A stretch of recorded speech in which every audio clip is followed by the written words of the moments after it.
So part two, and this is going to require a lot of reading from notes. So mainly because I want to try and get the names right. I realize I'm not always the best at pronouncing them, but I always try to get them right, even if I am wearing a Homer Simpson t-shirt. So, hello you lot. You're all wandering around today. Might be needing you lot in a second. I have plans. So let's consider the Allied commanders of this interesting saga, and of course, this is part two of Operation Menace, the failed seizure of Dakar. Right.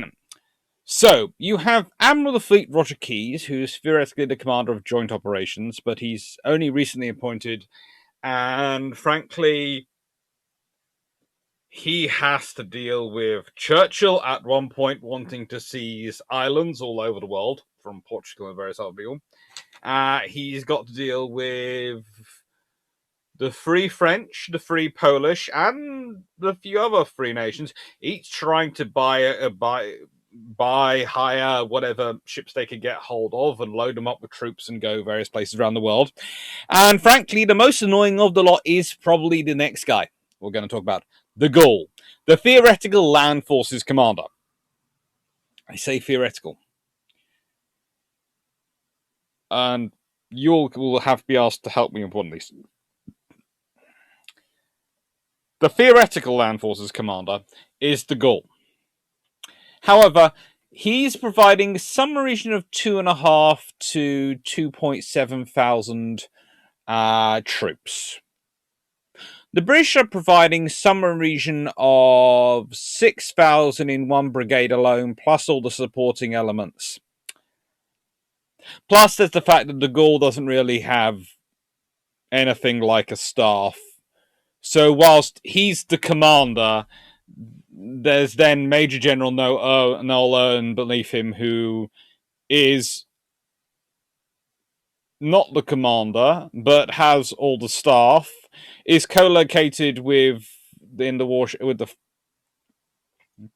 fleet commander on the flagship, and has a brigade. It has both brigade commanders. So basically, it's kind of a case of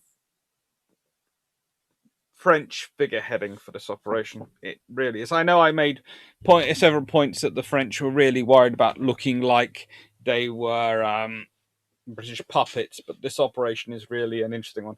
And by the way, one of the things that is really great about this operation, it's really good politics by the British, is that they're providing the majority of the men, the majority of all the most of the ships, all the sort of materials, and yet whenever it's talked about, it's the French failure, the Free French failure to recapture Dakar. Or get the car. Well, not the British, not the Royal Navy, not the way they handled it, not the fact that John Cunningham comes across as I'm not sure what, and Irwin is not putting in his best performance. But hey ho. So there is the 13th Demi Foreign Legion Brigade under Alfred Maurice Cazud, who's actually a very good officer. And then there's the 101 Royal Marine Brigade under. And here's the interesting thing. I've gone through all the Royal Marine officers I can find on various websites which list them, because there's not a Wikipedia page about this. There is not even a book I would trust. And the reason I say there's not a book I'd trust is because Lieutenant Colonel Philip Smith Hill is listed in 3 books as the senior staff officer of the brigade and other sections, but they don't actually give me the commander of the brigade, which is a bit weird. And then in another book, he's listed as the commander of the brigade. So he could well be he's the commander of the brigade, but he's only a lieutenant colonel. I wouldn't be surprised if the commander of the brigade was a colonel who was a brevet brigadier. the Royal Marine Division was formed very quickly. It never gets up to full strength, which is why it never operates as a division. It ends up mainly because it loses so many troops off to form the marine detachments of the MONABs, the Mobile Naval Basing Units, and the Commando Force, and its headquarters group ends up becoming the headquarters of the basically the Commando unit brigade. So it, this is a force which is never really got up to strength. But our 101 brigade is the one brigade which does get up to full strength. It is a fully deployed brigade, and it goes off and does operations. And Dakar was one of the operations it was going to go for. It was going to be the key brigade for it because they thought they were going to have to do an amphibious operation. Were they bringing a lot of landing craft with them? No, 13. They actually took more landing craft on Operation Claymore than they did to Dakar.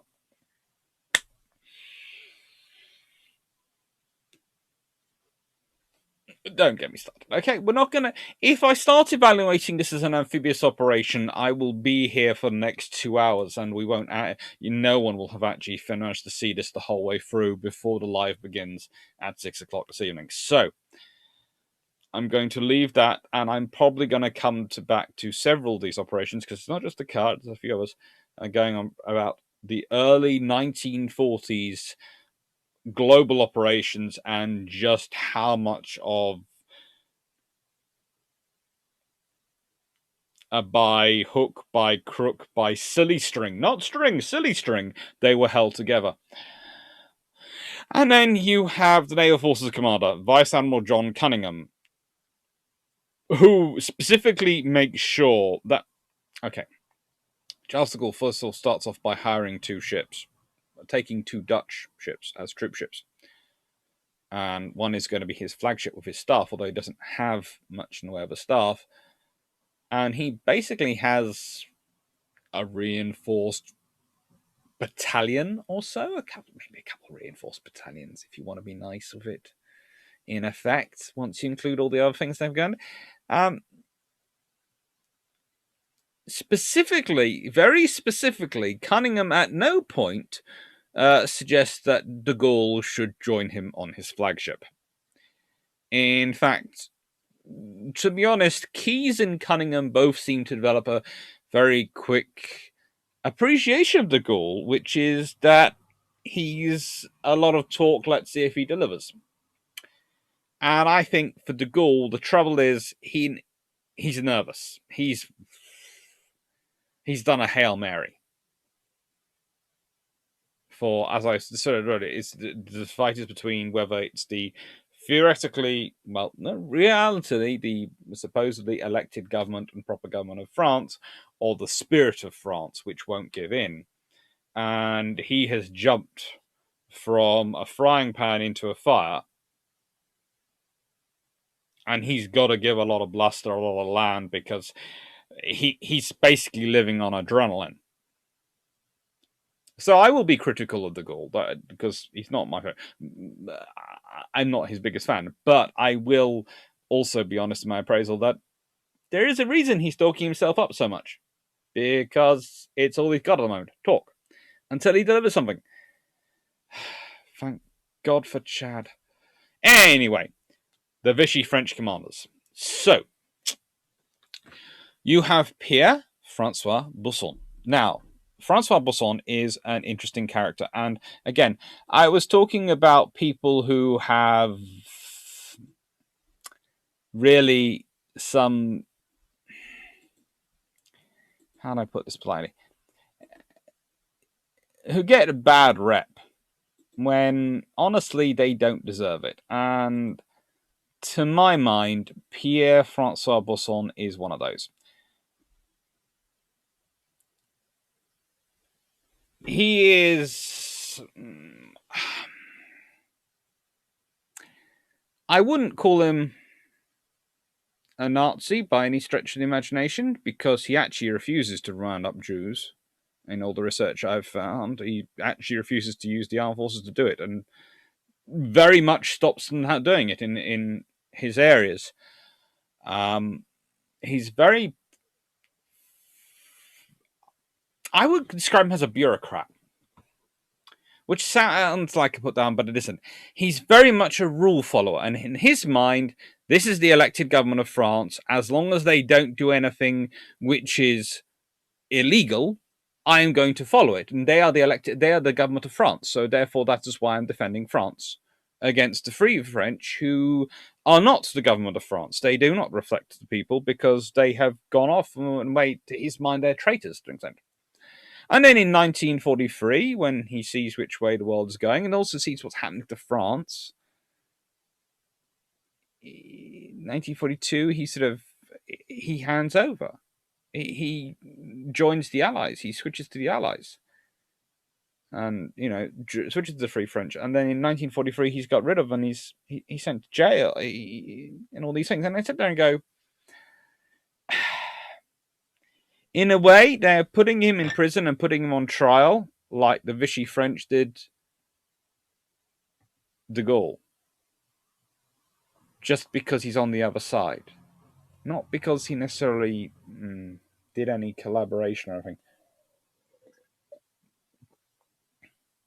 I'd have to do a lot further study on it, but what I can say is from the stuff I've seen when I've been looking at him up and looking and researching him for the last 3-4 weeks, and my French is very limited. So big thank you to my girlfriend who, whilst finishing off her PhD, has occasionally kindly helped me with selected paragraphs when I've sent them through. Gone, Google Translate is not making this make sense, and my limited French is also not helping. So, do you mind? They've always been sent after she's first said, do you have anything I can do which can distract me for 5 minutes? So I'm not just randomly disturbing her work. I'm not like that. She has to be what I have asked for, a distraction for 5 minutes. So he is an interesting guy. And then we have the others. We have Contre-Admiral Marcel Landry, equivalent to a vice admiral in rank. Previous to this, had commanded at Dunkirk, been assisting with the evacuation. Sent down to help reorganize the defenses. Basically took the colonial artillerists out of the forts and replaced them with naval personnel because, frankly,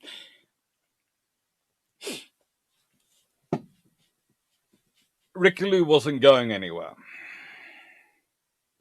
After she'd been damaged by some swordfish very early on, after the French, after Menace al-Kabir,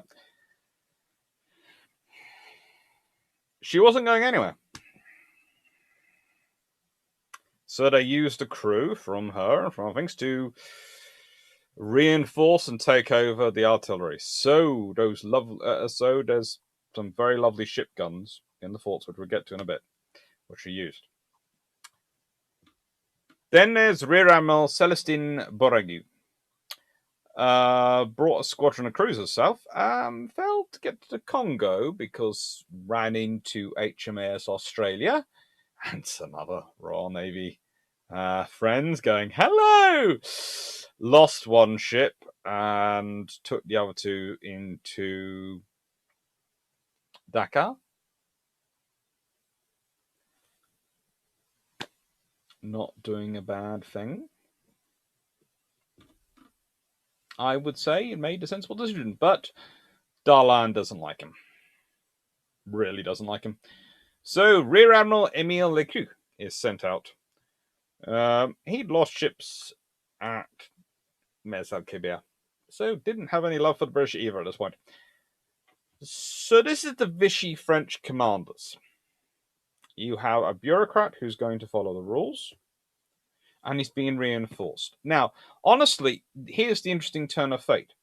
If the cruisers of Bourragu hadn't arrived when they had, the odds are the sheer amount of military force that appeared off his coast would have overawed him. As it was, he suddenly had enough personnel to actually man the positions, trusted personnel to man the positions. That was the thing. He had 2 barely formed brigades. Yes, the force coming south didn't amount to much, but they're Foreign Legion and Royal Marines. Even in World War II, these are not units you want to idly mess with. Most Royal Marines will have seen combat on a few occasions in the interwar years. Why? Because they're going around the world on ships and they're the forces deployed ashore whenever there's trouble ashore. And there's always trouble ashore. So, yes, it's not the same as combat in a world war. It's a slightly different, it's a very different type of fighting. But it still means that they are to an extent blooded. And I hate using that phrase, but it's the only way to describe this really. In a way that fresh, untested colonial troops are not. Combine that with the Foreign Legions. The Foreign Legionnaires. The French know how good they are. It's a very capable force coming south.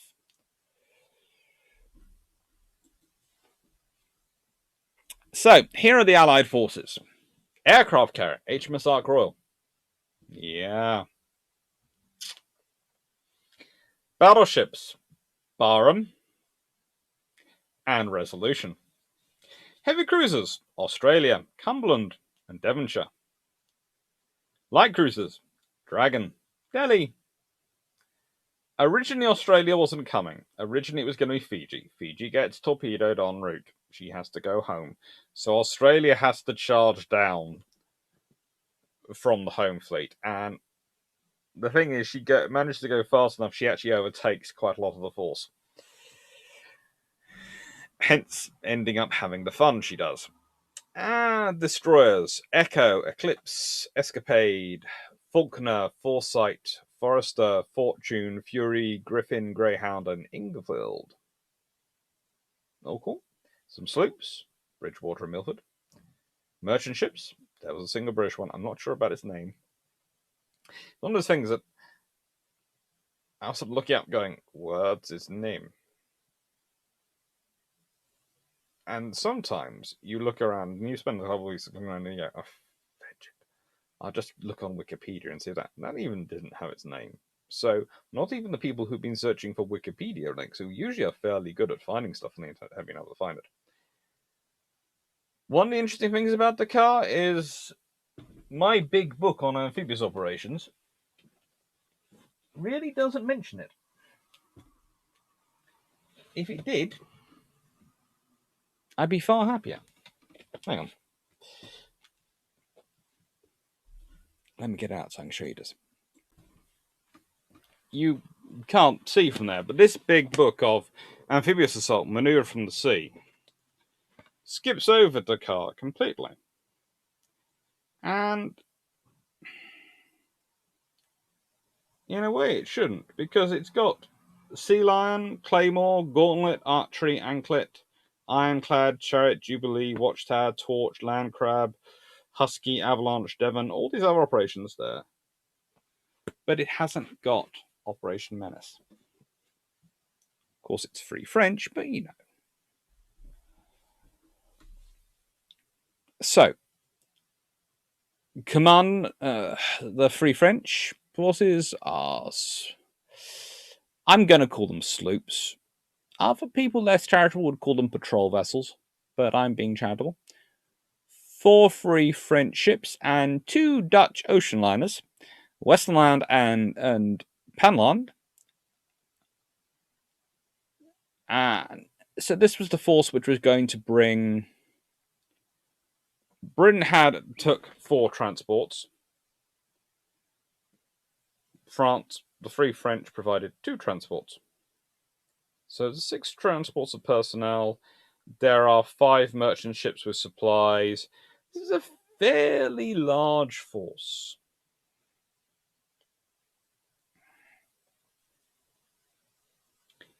Yeah.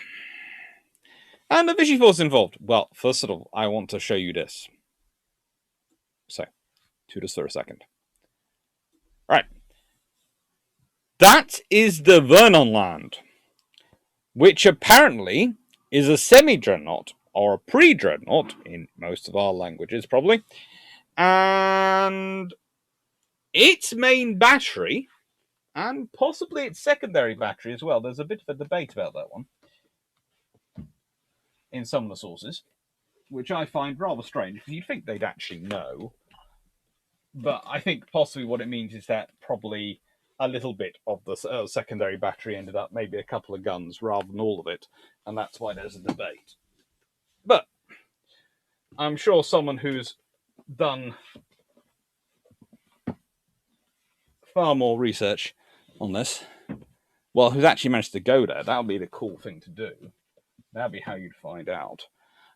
Will be able to tell me this one.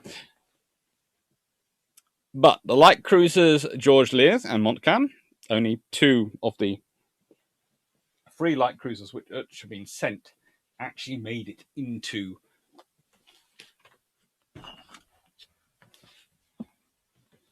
Dakar. Well, they've been sent to the Congo, but they made it into Dakar. Destroyers, again, mostly thanks to that cruiser force. Prior to this, there had been a couple in there. Now there were 4. Now the numbers have doubled. I'm going to call them again Sloopy-like, because then there's the auxiliary cruisers, always fun for a laugh, and merchant ships and submarines. So they have a fair little force there.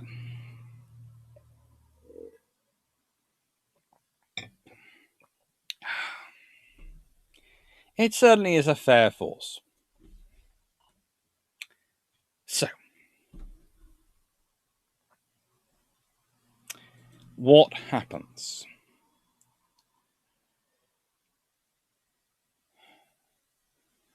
Well, they all arrive.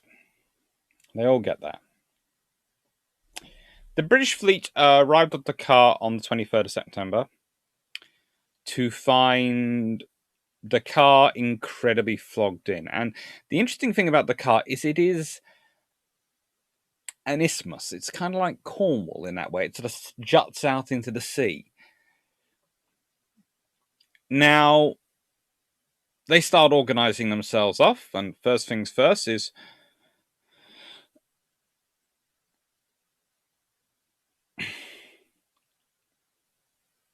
well, the first things first are that the fog stops them managing to do the whole overawing thing, because no one can see the giant fleet off Dakar. They can just see a fog.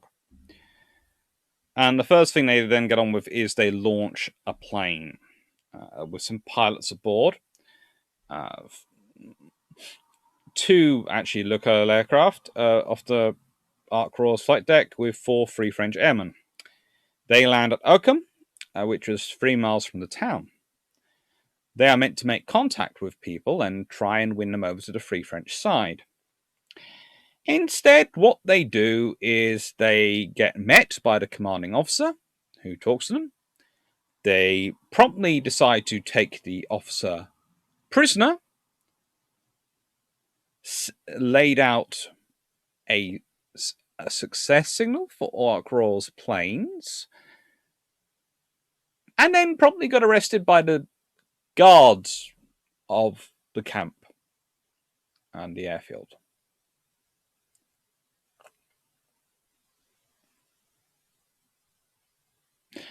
I'm sorry, but it does seem to me that de Gaulle was let down there a bit by his minions. Then, I can understand. Perhaps the commandant was particularly objectionable, in which case... But laying out that for success when all you've done is taken the commandant prisoner and you're surrounded by... Sorry, I just... Yeah. Meanwhile, a Free French motor launch was let down off one of their Stoopy sloops, with Lieutenant Commander Argenlou aboard, and some other officers sailed to Dakar to deliver a personal message from de Gaulle to Poisson.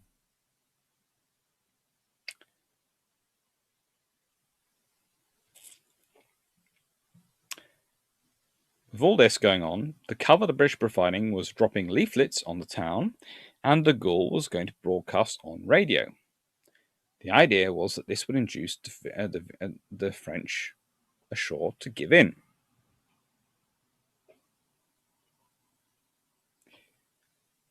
Unfortunately, Dagnew and his party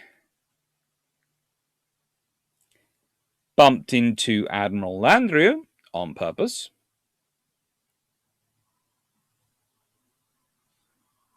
He ordered them arrested as traitors to France, as they were going against technically the legitimate government of France at this point, and they ended up retreating with D'Angelou and another officer, Captain Perrin, getting wounded seriously by machine gun fire. And being chased out by Richelieu's secondary guns, hurling parting shots at them. It's not going well so far, but there's still a chance. De Gaulle's speech had told his countrymen that if they gave in to the Royal Navy would not open fire. Now, with diplomacy apparently not working, though I would honestly say I'm not sure whether the airmen count as diplomacy, and I'm also not sure whether showing up in the middle of a naval port and saying you're going to go talk to the senior administrative officials rather than the senior admiral present, when the senior admiral is sitting in a great big, yes, not moving, but still battleship, not that far away, and might come over and visit you himself, is possibly not the most sensible course of action for diplomacy. We'll leave that to one side. Okay.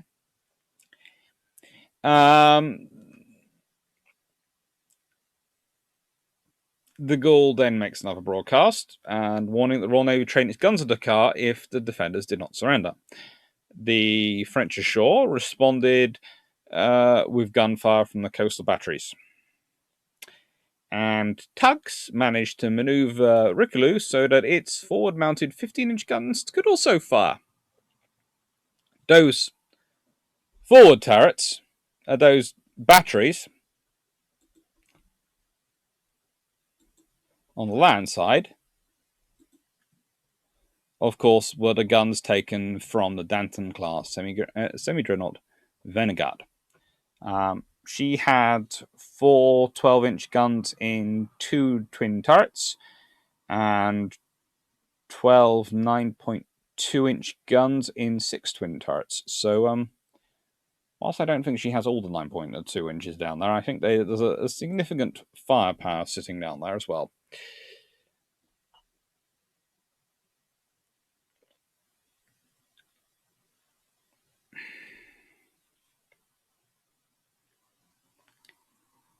Basically, you have a whole load of commanders there, none of whom have particularly love for the British or think the British are going to still be in the war. In fact, in one of their cases, Laguerre, I don't mispronounce his name, Landru, he had pretty much told his British opposite numbers that he thought they were going to, along with the similar line as many of the Pétain governments, that the British government would be out the war within 3-4 weeks of the fall of France. There is a certain perspective amongst, you can say, from certain officers in Vichy France, that when Britain doesn't drop out the war that quickly,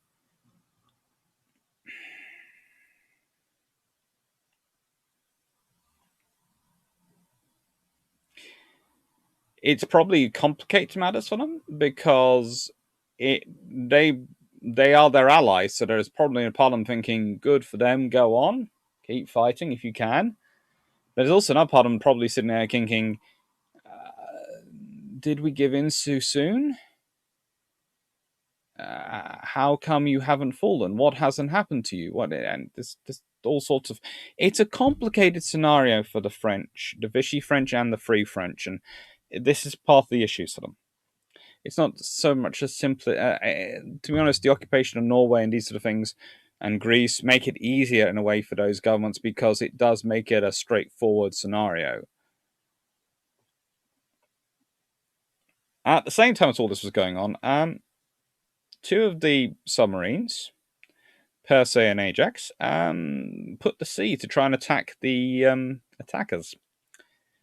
Unfortunately, Persei tries to make a surface attack on Barham. And I can't think why, gets spotted by the destroyers going, wow, a submarine on the surface, that's a target.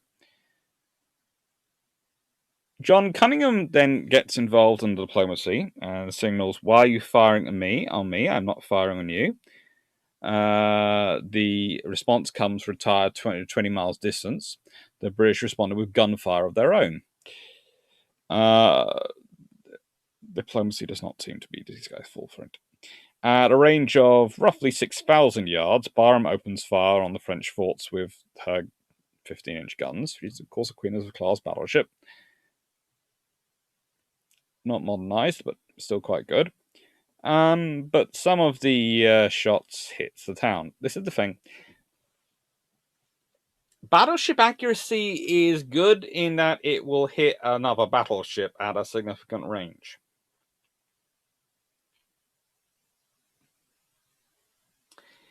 It's not that good that you're going to guarantee all the shots will fall in a fort.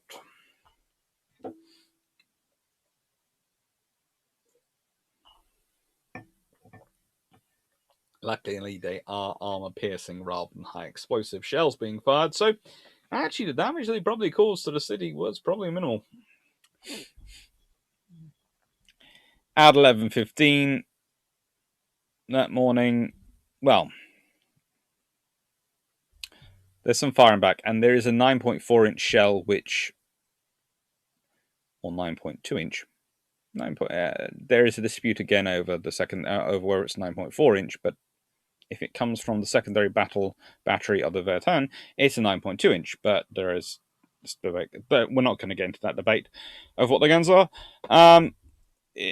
It's basically hits Cumberland, seriously damaging the cruiser. So that's one of the cruisers damaged. Helpful. This operation is not going well. And then at 11, they pull back.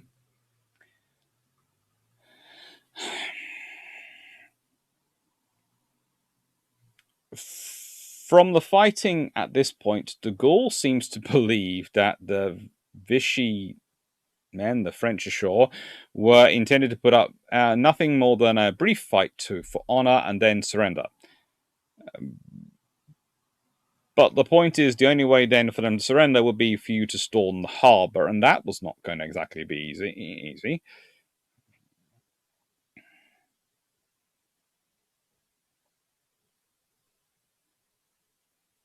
And if you do it wrong, well, you could turn the Vichy from being a semi-neutral nation back into the war as a German ally. The Royal Marines start getting ready to assault the port, but no, the casualties are going to be terrific on both sides.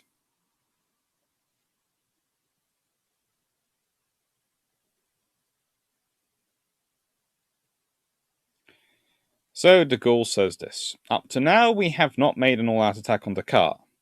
The attempt to enter the harbour peacefully has failed. Bombardment will decide nothing. Lastly, a landing against opposition and assault on the fortifications will lead to a pitched battle, which for my part I desire to avoid, and of which, as you yourselves indicate, the issue will be very doubtful.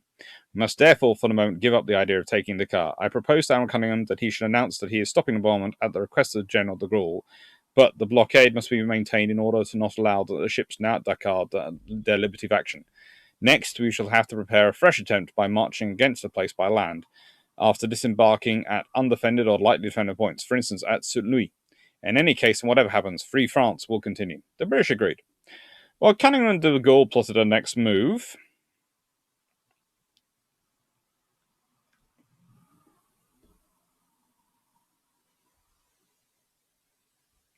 Bosson signals the British, saying that all landings would be opposed wherever they landed.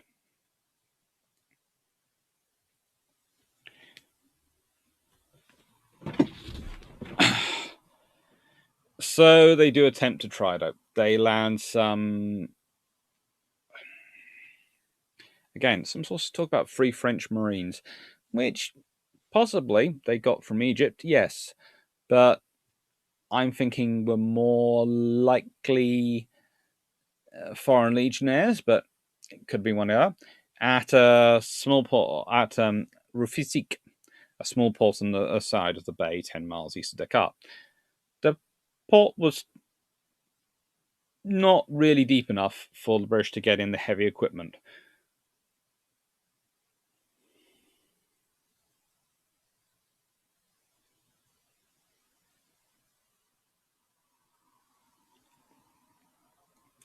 However, while they're about to do this, the the Vichy French sail out a destroyer. And HMS Australia, HMS Fury, and HMS Greyhound go and sink her. It's really not a fun time for anyone, this operation. No one is really... Sorry, problem with watching my notes while it flicks on automatically. Is really covering themselves with glory.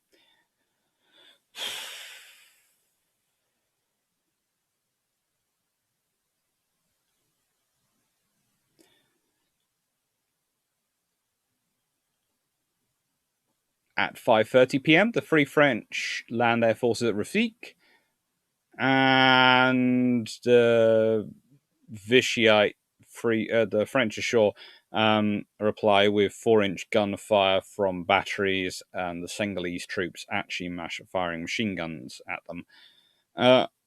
They are then withdrawn.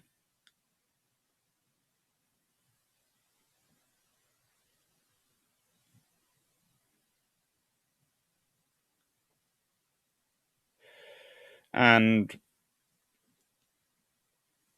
to be fair, the French were also dispatching their light cruisers, George Ligos and Montcalm, in their direction. The British steamed out and gave up for the night, basically, and said that.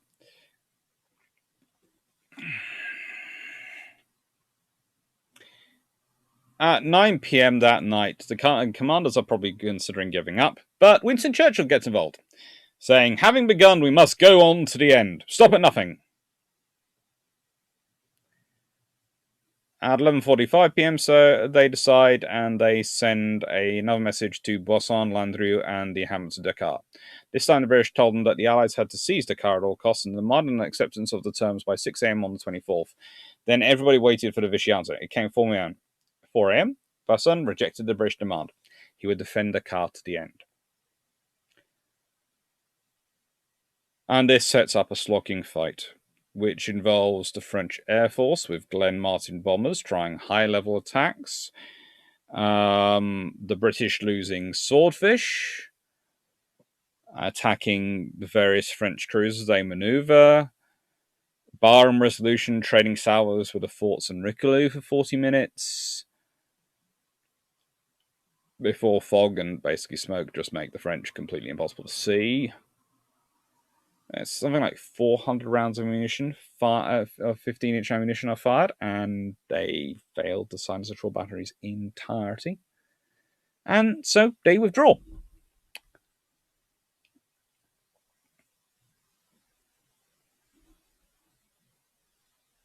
It was just not a good operation. It was not well run.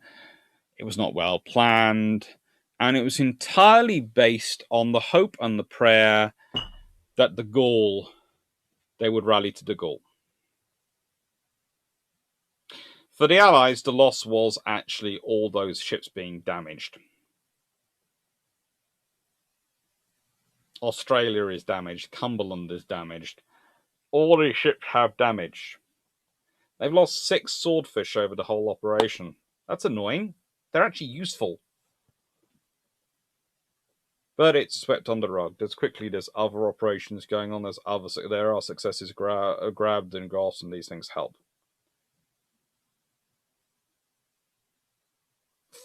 For de Gaulle, though, it's a massive blow.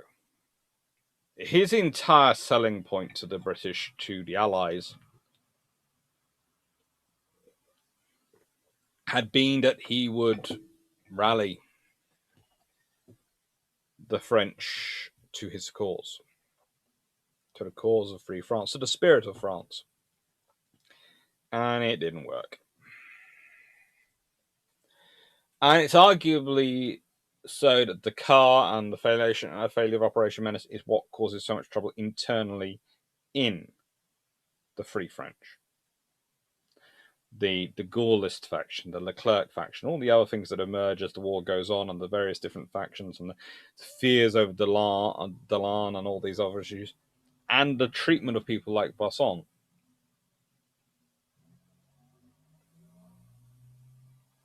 Is all, and I'm not saying Bosson was a really nice guy or anything like that. I'm just saying I think that for what I've managed to find out about him, his treatment seems to be quite harsh. His main thing, and the main thing he seems to have been guilty of, is frustrating de Gaulle in taking Dakar and getting the blame for it. But from this moment on, it makes de Gaulle permanently paranoid about his position. Remember what I said, his position has been entirely based on a bluff and grandiose promises from the very beginning, and now he's been shown not to be able to deliver on those promises. It just ruins it for him. But then you have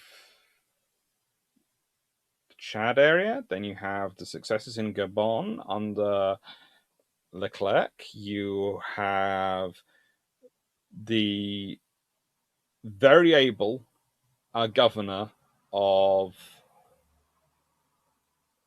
Chad, Adolphe Sylvestre Felix Ebu, a man of an African gentleman. You think how many of the world leaders at this stage in World War II are of African ethnicity?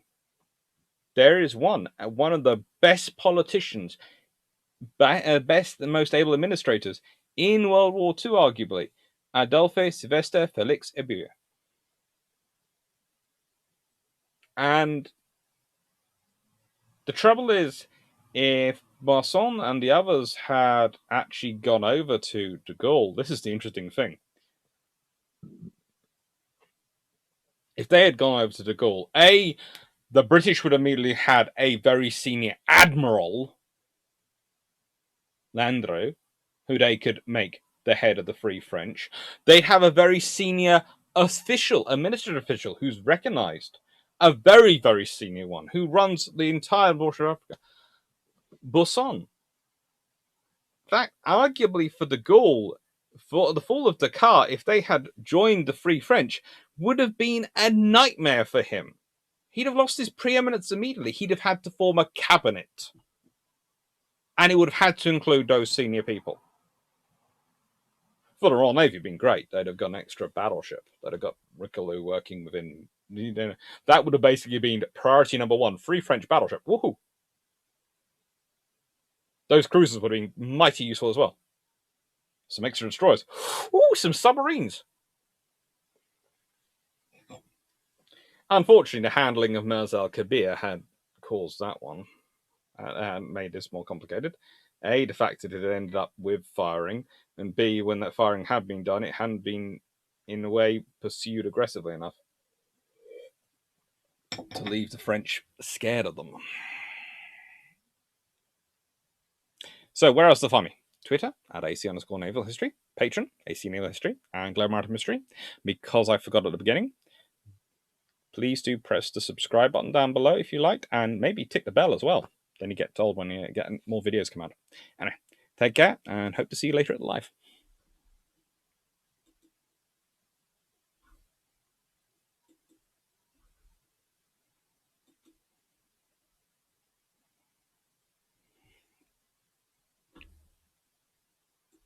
Oh, and before I go, if this isn't the day of the live, then please do click on the link in the description below. The top one is the link to the live. See what the questions people put to me. and see what we came up with when we were discussing it. Thank you. Take care.